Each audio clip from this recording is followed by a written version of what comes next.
Joined now by Nick Hagglund. Nick is a graduate of Lakota West High School here in Cincinnati. You came to Xavier. You're an All-American here at some conference championships. You were able to be the Defensive Player of the Year in both the Atlantic 10 and then the next year in the Big East. And now a championship with Toronto FC. You were the number 10 overall pick for Toronto, won the championship in 17. Now able to come back here and play MLS in Cincinnati. If there's a dream to be lived in the game, you're living a dream. And, oh, by the way, you're going to be in the Hall of Fame here, Xavier, in the next class in January. That's right. Just talk about the experience so far and just what you've been, this incredible ride you've been on. Yeah, it's been a crazy journey, to be honest. When I came to Xavier, I didn't think I was very good at soccer, and I was just like, I love soccer, I want to play soccer. And kind of when Andy Fleming took over and the group of freshmen that I was with, my dreams kind of just came a reality. I really, I just played one game at a time, and things just kind of progressed, and it's been an incredible journey for myself, and I'm just really blessed and thankful for all the coaches and players that I've been with and my family that have supported me along the way. Talk a little bit about the evolution of this program and what you've seen, how this program has changed since it's gone to the Big East. You had some great success in the Atlantic 10, then you were able to get into that inaugural season in the Big East, and how have you seen it grow from there?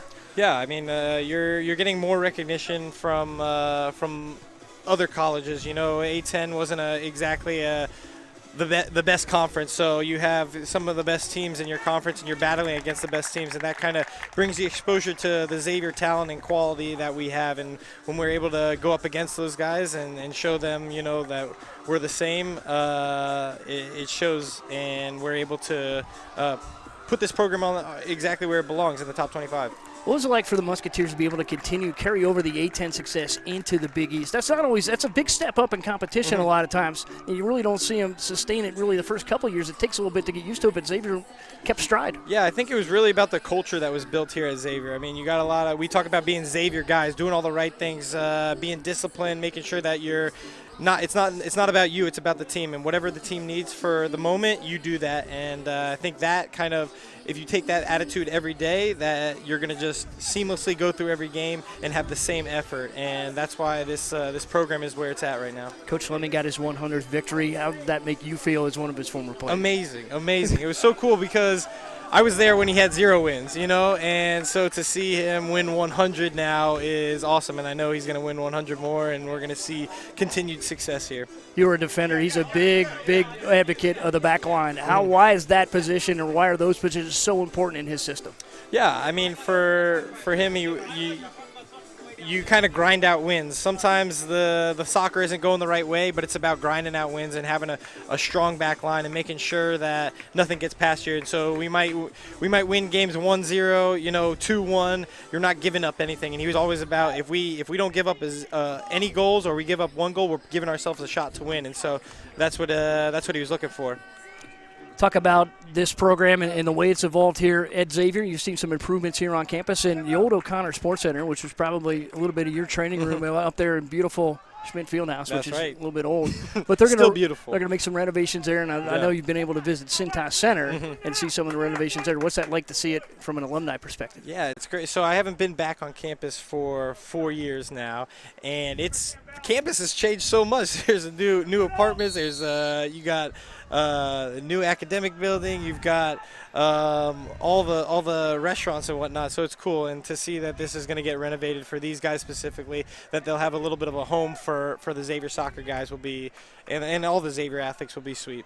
So Cincinnati FC, now your home. What was it like when you got the news that you were going to be able to come home and play MLS here in Cincinnati? Amazing. You know, from afar, and while I was in Toronto, the first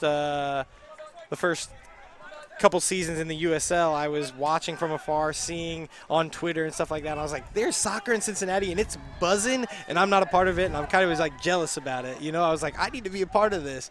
And so when I got the call, I was ecstatic. I was ecstatic for my family. My daughter gets to be around her family. But ultimately, to be able to play in front of my family and friends is honestly such an honor. So you played some seasons in Nippert Stadium at the University of Cincinnati, and Yeah, they're it's so all happy right. to have you back here in Cincinnati. They're going to build you a brand new multi-million-dollar stadium to That's start right. next year. That's right. Not next year, the following year. Yeah, and it's going to be great. It's going to be beautiful, and it's going to be in an awesome area, which I'm really excited to see. And they just built our Milford training facility, and it looks beautiful, state-of-the-art, and so all things are trending in the right direction. So talk about what you're seeing here on the field to get the juices flowing, to get back in a Yes, little Big East I know, competition. It's I a know. good It old looks Big so East fun. matchup here tonight. That's right. I remember the old Marquette battles. It's always a duel, you know.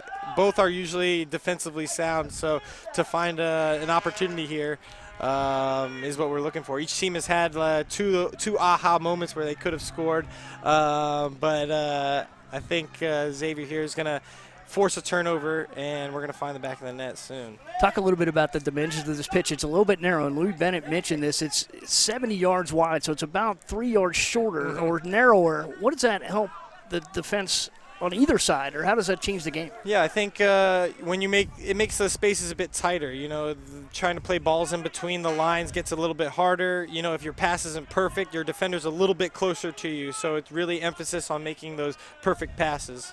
What do you think of your Musketeers so far here? I like it. You know, they're going to, again, Xavier is one that's going to grind it out. They've been sitting back looking on the counter. Every time they win on the counter, like something like this, unfortunately that fizzled out. But that's where they're going to find joy here. You know, when Carson and Samson Sergi connect, the space in behind the back line is huge, and that's where I think Xavier will find it. They're trying to pinch them onto the sides, maybe get a turnover here, and then that's where they're going to find help.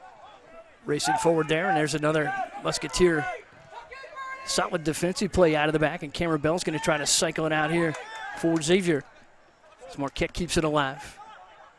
Did you have a chance to talk to the team before tonight's match? No, I actually talked to them in the spring when they were during their spring season, because those are one of the toughest seasons, and kind of just trying to remind them of what it was like when I was at Xavier and what the history was back then and what the history is now, and to remind them, you know, like, we do this all together. The banners that these guys win are banners that I won, and banners that I won are these guys, because maybe if I didn't play here, maybe these guys wouldn't play here, you know. So we're all connected in a certain way in the Xavier culture, and so that they have a legacy and an opportunity to leave. And yeah, I'm excited for these guys. They've started the season well, and I think it's going to continue. Even with your time away, were you able to follow the program? Did you keep up on it? Is there Yeah, maybe of some course. kind of secret group text you're in on, and you can combine? Yeah, of course. We text text each other from my old group about what's going on with Xavier and what's happening. So I always text Andy on the beginning of the seasons, and when they have big games against top 10 competition, you know, those are the biggest games that Xavier always shows up in.